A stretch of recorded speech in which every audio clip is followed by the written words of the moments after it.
마태복음 26장에 우리 통독하면서 마태복음 26장 6절 보시면 되겠습니다. 마태복음 26장 6절 6절에서 13절까지 시작. 예수께서 베다니 나병 환자 시몬의 집에 계실 때 한 여자가 매우 귀한 향료 한 옥합을 가지고 나와서 식사하는 예수의 머리에 부으니 제자들이 보고 분개하여 이르되 무슨 의도로 이것을 허비하느냐, 이것을 비싼 값에 팔아 가난한 자들에게 줄 수 있었겠도다 하거늘 예수께서 아시고 그들에게 이르시되 너희가 어찌하여 이 여자를 괴롭게 하느냐, 그가 내게 좋은 일을 하였느니라. 가난한 자들은 항상 너희와 함께 있거니와 나는 항상 함께 있지 아니하리라. 이 여자가 내 몸에 이 향료를 부은 것은 내 장례를 위하여 함이니라. 내가 진실로 너희에게 이르노니 온 천하에 어디서든지 이 복음이 전파되는 곳에서는 이 여자가 행한 일도 말하여 그를 기억하리라 하시니라. 아멘. 항상 어느 현상에는 두 가지 얼굴이 존재하겠습니다. 바다에도 두 얼굴이 존재했습니다. 바다는 두 얼굴을 갖고 있다. 사나운 얼굴과 부드러운 얼굴. 나도 두 얼굴을 갖고 있다. 용서와 증오, 그리고 이해와 투기, 거룩함과 저속함. 바다가 아무렇지 않게 살고 있듯 나도 이 모습을 가지고 살고 있다. 바다는 화를 낸다. 바다에 놀라면 폭풍은 어떻게 감당하려고, 그만한 일로 실망하면 절망은 어떻게 견뎌내라고 괴로워하는가. 바다가 웃는다. 모래 위에 서 있는 나를 보고 웃는다. 다정한 미소다. 인생은 그런 거라고 속삭이듯 또 나를 향해 웃는다. 바다는 또 울고 있다. 울어서 아름다운 바다. 통곡하고 나면 수평선만큼 후련한 가슴, 그 가슴으로 모든 것을 또 품어주는데 오늘은 바다가 시를 쓴다. 날마다 새로운 시를 쓰는데 정령시가 아닌 자유시. 틀 속에 갇힌 나는 그날엔 정령시였는데 오늘 바다에 와서 비로소 자유시를 써보는 날이 된다.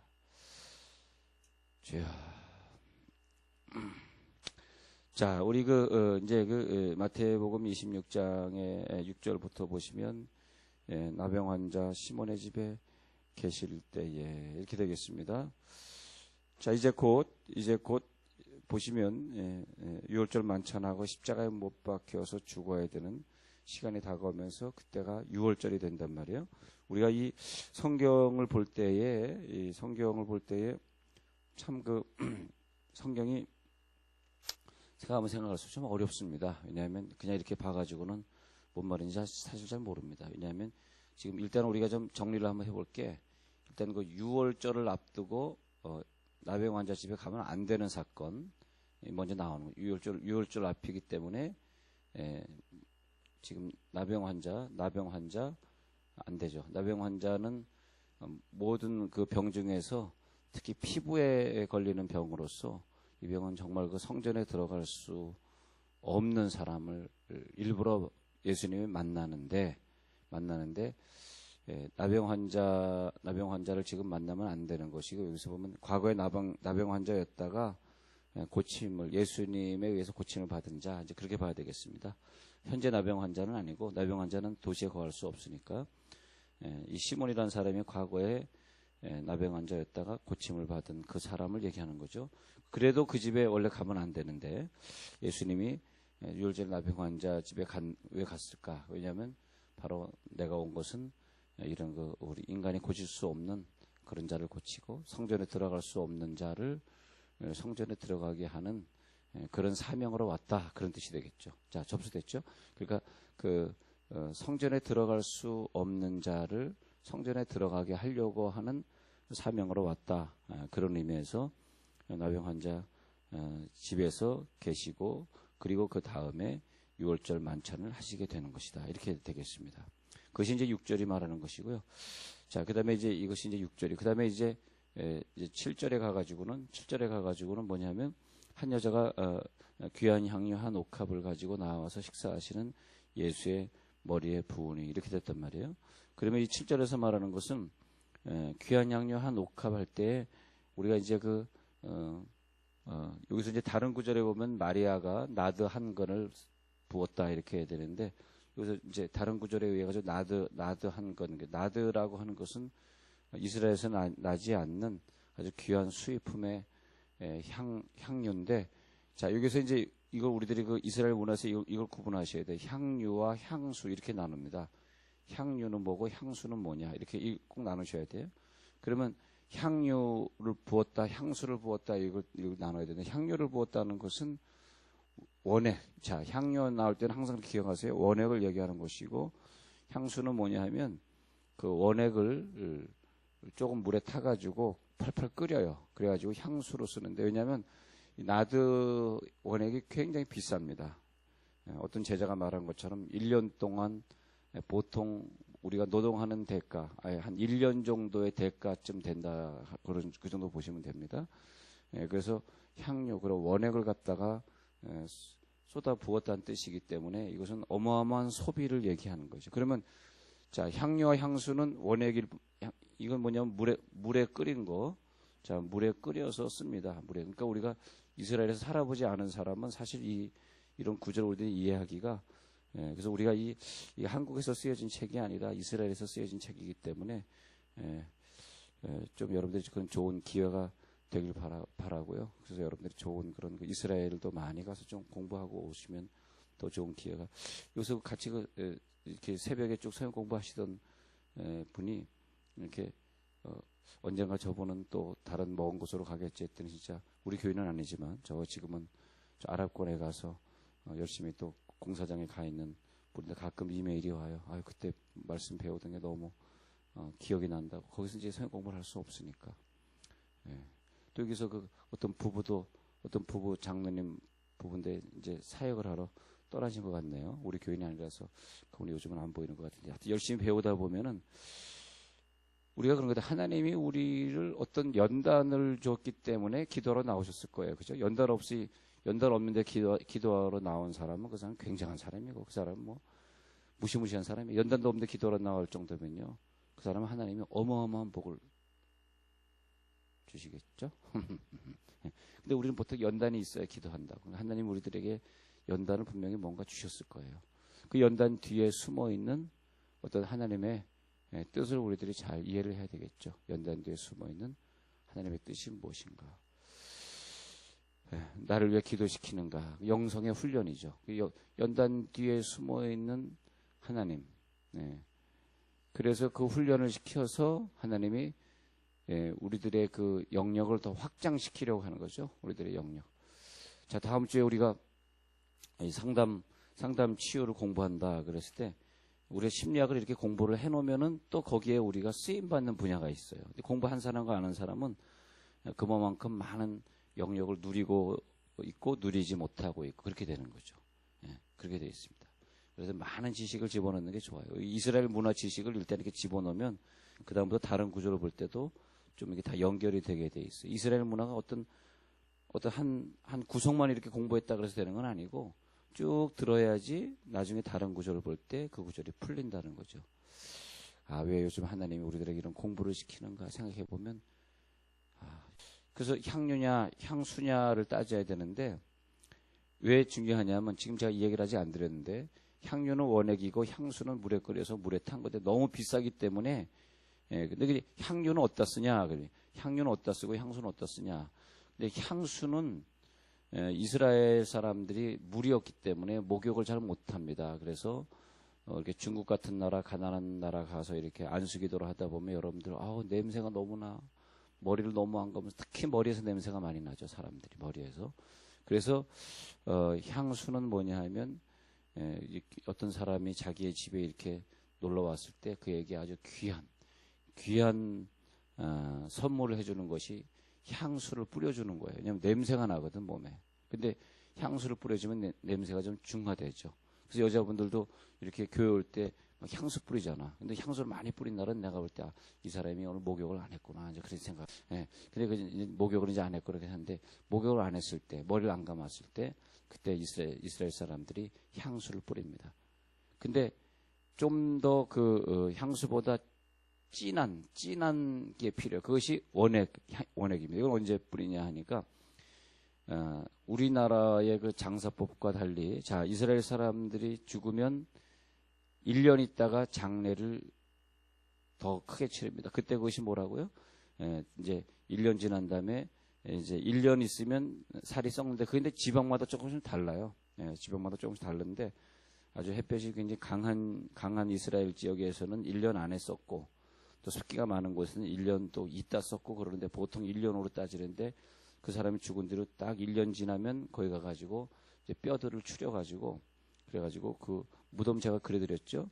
무덤이 이제 이제 무덤이 땅을 판 무덤이 아니라 이제 바위를 판 무덤인데 거기 들어가 보면 디귿자 이런 디귿자 상이 있다 그랬습니다. 디귿자 상에 이렇게 시체들이 막 놓여 있어요. 이렇게 놓여 있어요. 그러다가 시체들이 뼈를 갖다 추려가지고 벽에 보면 이렇게 이렇게 조그맣게 이제 관처럼 생긴 그런 그 홈을 파는 곳이 있는데 그때 뼈를 추려가지고 이 안에 집어넣으면 여기 할아버지 뼈, 할머니 뼈인데 여기다 집어넣었을 때 이 사람이 1년 동안 이 뼈가 도둑이 안 맞고 잘 썩어가지고 근데 죄를 졌다. 이 사람이 뭐가 나쁜 짓을 했다. 그렇게 죽었다 할 경우에는 뼈를 1년 동안 썩히는데 문제가 생깁니다. 잘 뼈가 안 썩는다든지 이 뼈에 문제가 생겨요. 그래서 1년을 두고 봐야 돼. 그 다음에 이 사람이 제대로 뼈가 잘 썩었을 때 거기다 집어넣으면서 하는 얘기가 이제는 열조에게로 돌아갔더라. 우리 창세기에서 말하는 열조에게로 돌아갔더라. 그때 이제 애곡을 하면서 열조에게로 부모님에게로 조조선에게로 돌아갔다. 이거 참 중요해요. 우리는 이거 중요하게 생각하지 않지만 이 사람들은 중요하게 생각해요. 그래서 막벨라 우리는 무덤 의미지만 이스라엘은 굴의 의미거든요. 막벨라 굴에 장사되었다. 요셉도 내가 내 뼈를 갖다 잘 걷어가지고 막벨라 굴에 장사해달라 그러잖아요. 그래야지 구원이라고 생각해요. 이분들이요. 조상에게로 돌아가야지 구원 받았다. 그렇게 생각합니다. 그래서 막벨라 굴에서 요셉의 뼈를 들고 요셉의 뼈가 애굽에 있었는데 400년 지났어요. 근데 뼈를 들고 다시 광야를 지나 또 40년 지나 생각해봐요. 그 뼈 완전 가루밖에 안 남은 걸 가지고 가나안 땅에 입국을 해. 그 다음에 막벨라고를 찾아가가지고 거기다 장사를 지르며 그때 애곡을 하고 그러니까 한 450년 이상 지났겠죠. 그 뼈를 갖다가 막벨라고에 장사 지르면서 아브라함, 이삭, 야곱 있었던 그 막벨라고에 요셉의 뼈도 이제 묻히는 걸 해가지고 저들이 장사를 하고 왜 그러냐 그것은 예수님의 죽음을 기다리는 신앙으로 보는 거죠. 지금은 물론 우리들의 죽음이 그런 건 아니지만은 그 당시에는 예수님이 죽음으로써 우리를 구원하시는 걸로 보는 거죠. 그런데 향유를 부었다는 것은 뭘 말하냐 하니까 그것은 시체에게 붓는 것을 말하는 거죠. 이 설명이 없으면은 이 한국말 가지고는 도저히 이해가 안 되는 거예요. 그러니까 향유를 부었다는 것은 향수를 부었다는 것과 다른 거예요.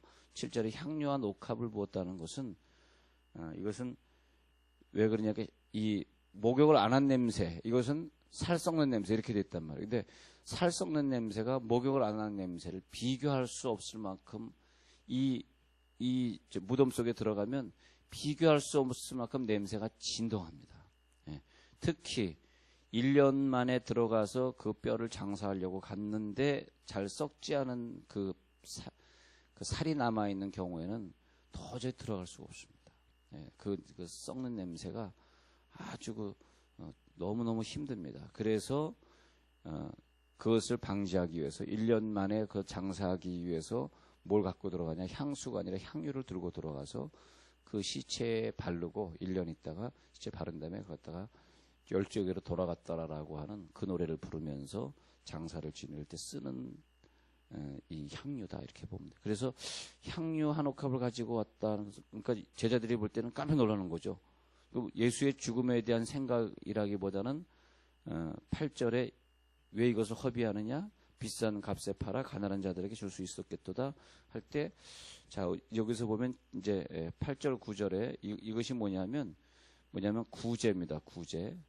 구제는 이스라엘 사람들이 가장 중요하게 생각하는, 구제를 함으로써 구원을 받는다라고 생각하는 그 개념에서 당연히 그렇게 말을 하는 거예요. 비싼 값에 팔아 가난한 자들에게 줄 수 있었겠도다 이렇게 하면서 정말 이것은 이 시대의 문화로서는 가장 높은 윤리를 가지고 있는 사람들입니다. 어떤 돈이 있으면 내가 쓰는 것보다 가난한 자들을 위해서 썼으면 더 좋았겠도다.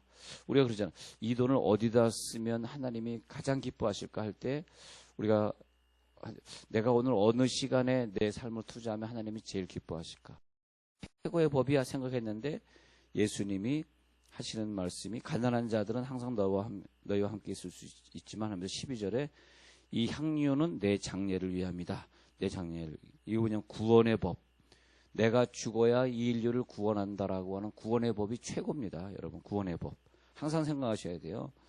법 중에서 구원의 법. 구원의 법이 최고더라. 이 향유를 부은 것은 내 장례를 위하여 함이니라. 그래서 구원의 법.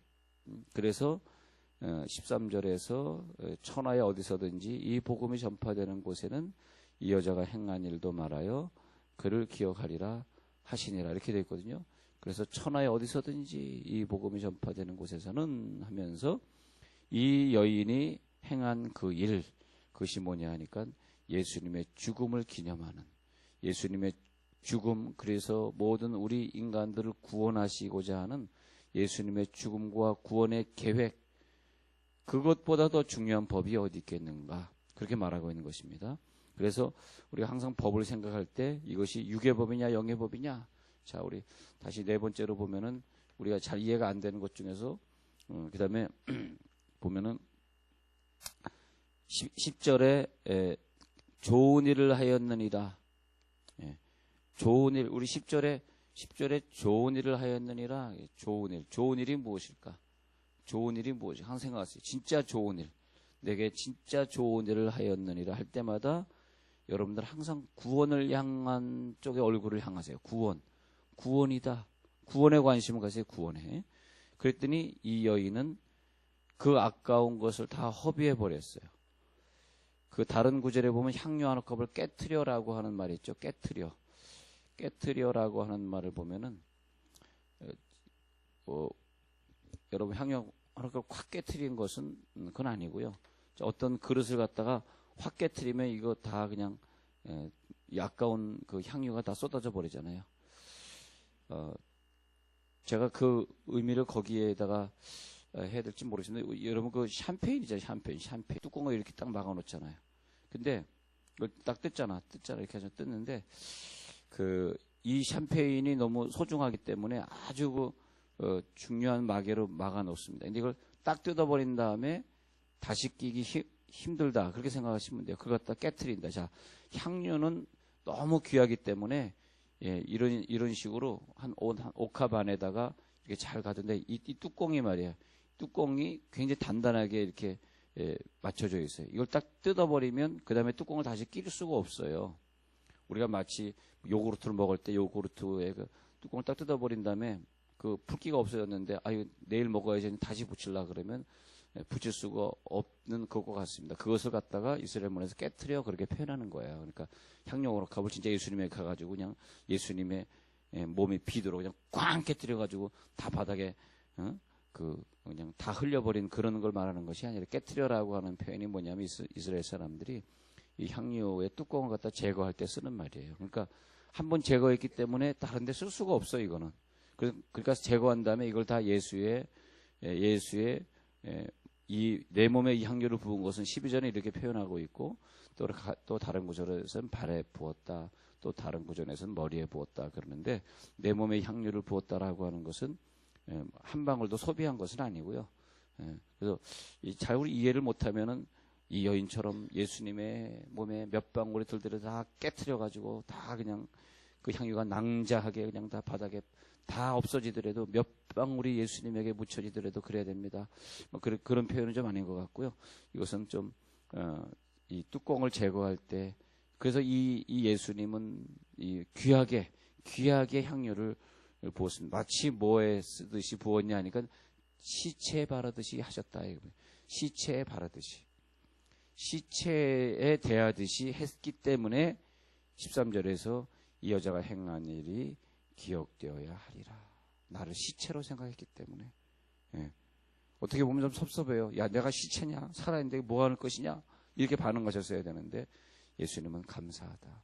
다른 사람들은 내 죽음을 이해하지 못하지만 너만은 내 죽음을 이해했구나. 할렐루야. 다른 사람들은 이 연단을 이해하지 못했지만 너는 너에게 준 연단을 이해하고 오히려 그 연단 속에서 더 기도하러 나왔구나. 뭐 그런 의미가 되겠죠. 그래서 다른 사람들이 이해할 수 없었던 예수의 죽음. 왜냐하면 예수님 십자가 지지 마십시오. 이거 다 예수님의 죽음을 이해하지 못하는 거죠. 물론 그렇다고 해서 예수님 십자가 지세요. 그러면 예수님 섭섭할지 모르지만 예수님 십자가 지지 마세요. 그러니까 이 사탄아 내 뒤로 물러가라. 그러면서 마태복음 16장에서 베드로에게 말합니다. 왜냐하면 네가 내 죽음을 이해하지 못했어. 내가 죽어야 돼. 내가 로마 병정이여 너무 감사하구나. 네가 내 심장을 뚫어가지고 이 피를 아주 분수에서처럼 뿌려져가지고 수많은 사람들이, 그래서 로마 병정이 예수의 심장에 마지막 창을 꽂는 순간 분수처럼 팍 튀어가지고 어느 영화에 보니까 로마 병정 얼굴에 그냥 그 빨간 피가 팍 튀겼단 말이에요. 그때 그 로마 병정은 아마 모든 병에서 다 치유함을 받지 않았을까. 그런 생각을 해보면서 우리에게 기쁜 일, 예수님에게 슬픈 일. 그러나 예수님은 자기 슬픈 길을 가면서 이 여자가 내 죽음을 빨리 죽으라고, 빨리 죽어달라고 시체에게 바른 이 향료를 발랐던 것 얼마나 감사하냐. 참 예수님의 말을 보면 대단해요. 이 여자가 나를 빨리 죽으라고 행했던 이 일이 앞으로 너희들이 설교할 때마다 이 여자의 말이 기념되고 기억되었으면 좋겠다. 할렐루야. 기도하겠습니다.